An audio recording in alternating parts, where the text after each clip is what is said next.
Hey guys, it's Andrew Malkowski with the Denver 100 here, and I am hanging out with my good buddy Chris Tyrrell with Chris's Garage Doors.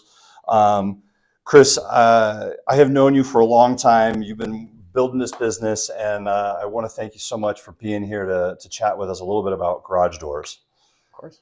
Um, so one of the things that I have seen you do a little bit of is videos about how to tune up your own garage door. So things that a homeowner should know about their garage doors. Tell me a little bit about what is important for a homeowner to know for them to be able to do themselves, and when that leads them to needing to call a professional. Yeah.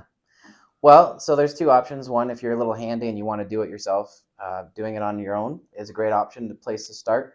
And two, if you'd rather not deal with it, you could just call us. We do recommend a once a year annual tune-up. Yeah. However, there are things you can do to check. Just make sure everything's working properly, and then you'll know whether or not you need to call a professional. So the first thing is lubricate everything. I also want to specify we don't want to lubricate with WD-40. Okay. That's true WD-40 is not a lubricant. It's a solvent. So it'll clean it out for you, but you definitely want to make sure you get some actual lubricant on there. What kind of product would you use for that?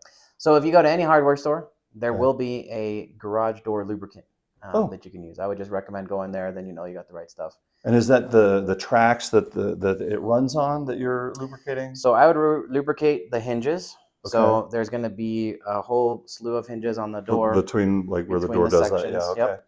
And so most hinges they're about this wide, and they have the little triangle shape to them. Yep. You just want to lubricate the cylinder where they come together and they move back and forth. Gotcha. And then I would lubricate the rollers, but on the inside. Most doors have ball bearing rollers, and so you just want to lubricate where the bearings are. Oh, okay. I don't recommend greasing or lubricating the track, because what happens is if you over lubricate the track, then the rollers will slide instead of roll. Oh, and yeah, that makes sense. We want them to roll. No. No rolling. Yeah, all right. Okay, that makes sense. Then you can spray the spring as well. It's not as important to spray the spring. There's two reasons to spray it. One is prevent rust.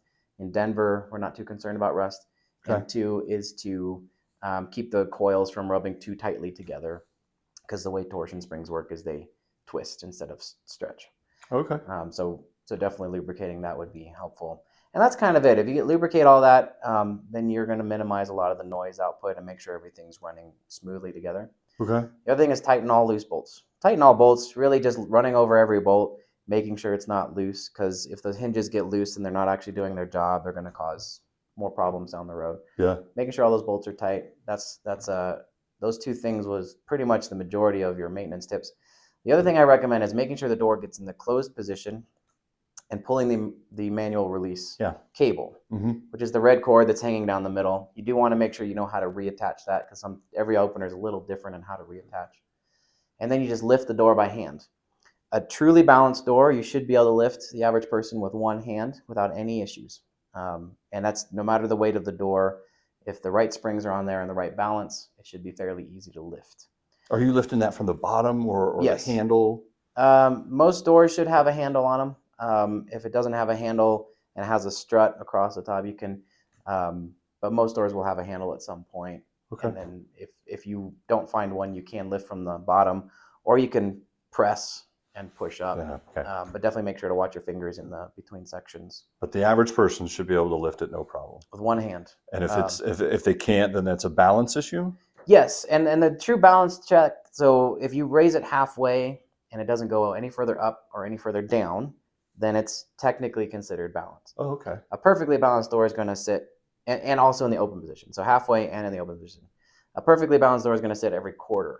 So every time that section comes back, it should balance, like stop, meaning not going up or down. And if it's that way, then you're fine. If it's a little heavy but still balances, then that means the door is probably just a little heavy and the springs may be fading a little bit. But it's not putting too much pressure on the opener. Huh. And if you do that check and the door either shoots up really fast or you get it to halfway and it falls right back down, that means it's out of balance, and that's when I would highly recommend a professional to come and balance the springs. It's a safety concern at that point. It is, yeah. Because it's a safety concern in the sense that if the opener were to release, it could fall, and it's also going to cause damage to the opener itself, because garage door openers are only designed to carry up to 60 pounds of weight. And Oh, interesting. so the springs on the door is what carries the majority of the weight. Got it. Okay. And then there is a safety test that you're supposed to perform technically once a month. Most people don't know this, but the photo eyes at the bottom of the door, Yep. they're designed to protect you. You're supposed to try closing the door and put something in front of the eyes to make sure that the door Yep. reverses or stops. And then there's another safety test that I don't recommend you doing if you're not getting regular maintenance on the door, whereas you put a 2x4 at the base of the door flat and let the opener close on top of that 2x4. It's supposed to reverse Oh, yeah. because that's mimicking pressure of like an animal or a child were to get caught under there. It's supposed to back off.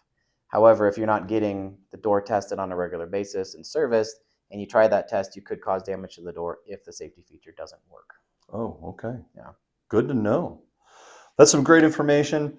Obviously, if you guys need a pro's help, you got to call Chris. And thanks so much for being here. I appreciate it. Absolutely. Thanks for having me. I appreciate you. No problem.